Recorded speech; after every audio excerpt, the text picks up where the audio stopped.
Remembering Soap Bar, the UK's worst ever weed. Half of the cannabis market, according to research in Britain, is what's called formula. It's Moroccan soap bar cannabis, a very low grade of hashish, produced particularly for Britain and some other countries in Morocco.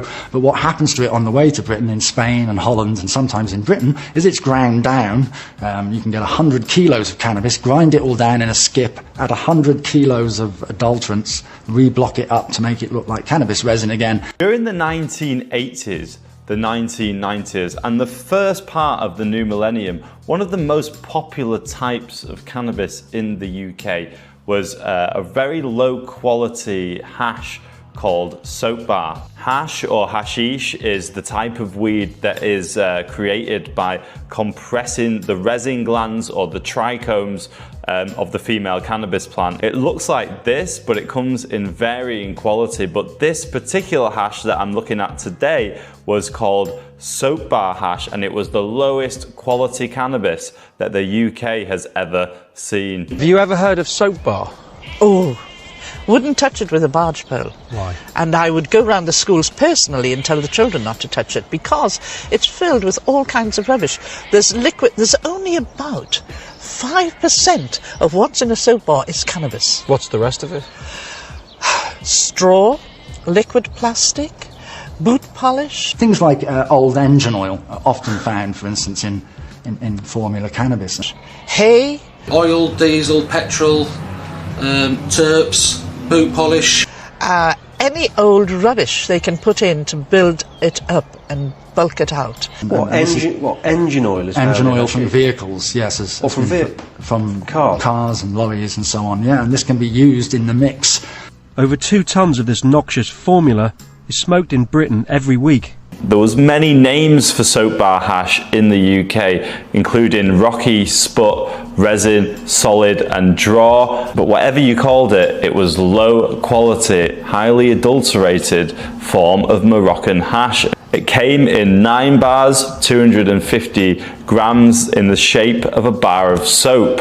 It was very popular in the UK and some other European markets in the 80s, 90s and the very beginning of the 2000s. It was very cheap in the early sort of 2000s. A 9 bar of this could cost you around £250 in the north of England, and a quarter ounce, would be sold for around £10. According to this study, changes in Europe's cannabis resin market, the soap bar would already be sort of adulterated before it had even left Morocco, and it would be further adulterated on its journey to the UK.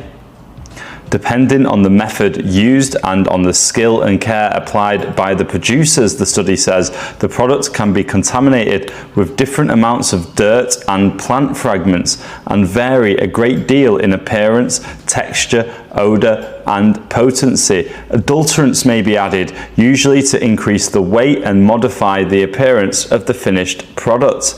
Once the soap bar had left North Africa, it would go through distribution hubs like Spain and the Netherlands, where it would reportedly be even further adulterated before it eventually arrived at the UK market. But there were so many rumours as to what was actually in it. Nick Cranson, the editor of Weed magazine Red Eye, was asked by the Independent newspaper about this adulteration in 2005. This is what he said: Moroccan made soap bar is made from about 10% ground up vegetable matter, weed leaves, stems and twigs, and then around 90% adulterant. It's bound with beeswax, Nescafe coffee is added for colour, and it's given a lick of turpentine for a shine. Basically, it's crap. It's bad for you. Users could often pick out bits of plastic that ended up inside the hash as part of the packaging process, and there was also all sorts of rumours about other things that were being thrown in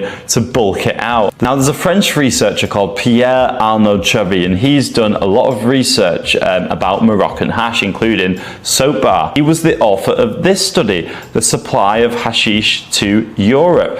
Now, this was published by the European Monitoring Centre for Drugs and drug addiction as part of the 2016 EU Drug Markets Report. In this report, he says, in the 1980s and 1990s, this soap bar hash made up most of the busts of hash in Europe. On average, he says, before 2012, the soap bar contained around 8% THC. He said it's generally known that there was a lot of adulterants in the soap bar. However, it was unclear, there isn't much data on what the soap bar actually contained. He said, quote, users and cannabis watchers often mention the presence of soil, henna, paraffin wax, beeswax, rosin, glue, flour, licorice, milk powder, coffee, motor oil, animal excrement, or even medical drugs in the cannabis resin.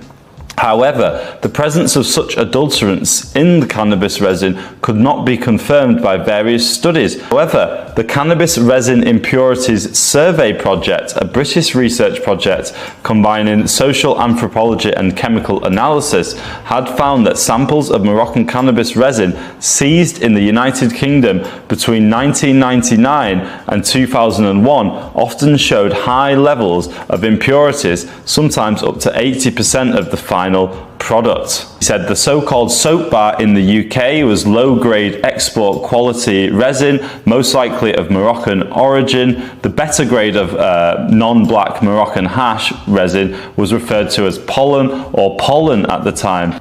He said 100% of soap bar consumers interviewed by anthropologist Neil Armstrong in 13 cities in the United Kingdom in the early 2000s declared that soap bar was very low quality resin.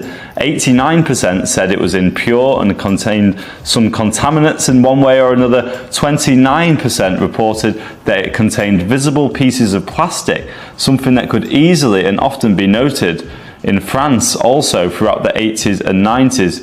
20% of the people interviewed said that it was contaminated with diesel. Only 3 samples were chemically analysed to find adulterants, a technically difficult, destructive, time-consuming and expensive process that prevented a large-scale investigation. One contained licorice, another included diesel, and another was 80% soil. I spoke to Pierre Arnaud to ask him about his study. He said one of the reasons that there wasn't a lot of data collected about the adulterants at the time was because the police had no reason to actually test hash once they'd seized it. Analysis of seized hashish was not something commonly done, as there were never doubts about the nature of the seized hashish. That's what he told me. Quote, no need for a judge to have scientific confirmation that hash is hash in order to give a sentence. That's different from cocaine or heroin, he said.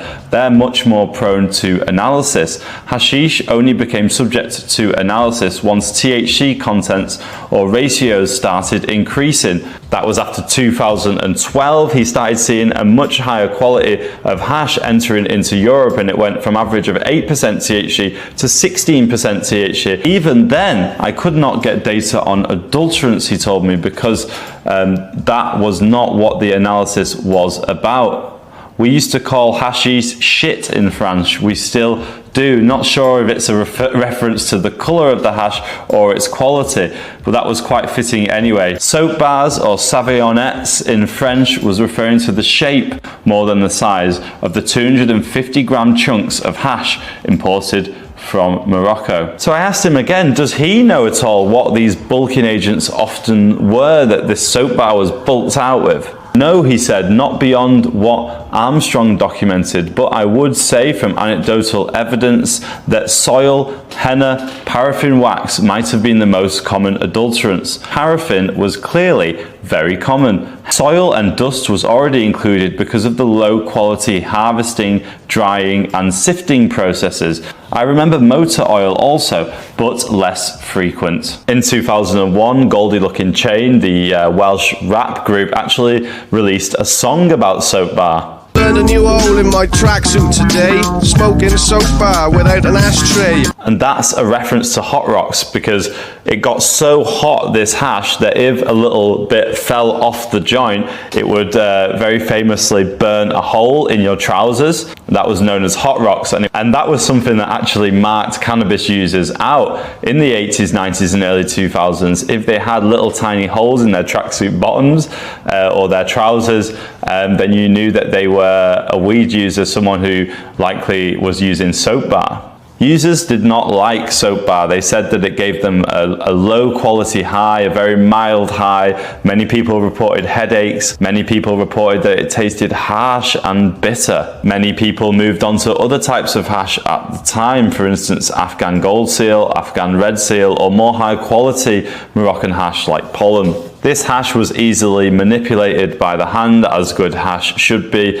The flame of a lighter would jump to the hash, it would bubble. That's all signs of good quality hash. But the soap bar was rock solid, it didn't bubble, and you could even use it to smash a window or use it as a doorstop. And the way that people would use this hash was quite different too, because it gave such a mild high. People would often use it in buckets, which is where you fill up a bucket, get a 2-litre bottle, cut the bottom off, and fill the entire 2-litre bottle up with smoke, and then inhale it that way. Or some people used hot knives, which is where you heat 2 knives up on the on a stove, for instance, and you put the piece of hash in the middle, press it together, and then inhale the fumes. These are things that have really gone out of fashion now. It's very rare to see soap bar hash in the UK now, and it's very rare to see these methods of ingestion as well. In January 2004, the cannabis laws in the UK changed. It went from a Class B drug under the Misuse of Drugs Act 1971 down to a Class C drug, which reduced the penalty for possession or distribution of cannabis. Now, this prompted a lot more people in the UK to start growing their own weed, and a whole cottage industry popped up and sprouted up around people growing their own weed in the UK, and hash got much less popular in the UK, and people were buying flower that was mainly grown within the country. Police officers believe the downgrading of cannabis to a Class C drug hasn't freed up police time, as the government said it would, but has led instead to an explosion in homegrown cannabis production. In January 2009, a decision was made to put it back up to Class B, but that did not change the home growing culture in the UK, and hash got less popular, and certainly soap bar hash got much less popular, and now you rarely see it these days, which certainly isn't a bad thing. If you're new here and you found this video interesting, feel free to like and subscribe. I am trying to get this channel off the ground. Otherwise, I'll see you on the next one. Stop buying it, because it is shite.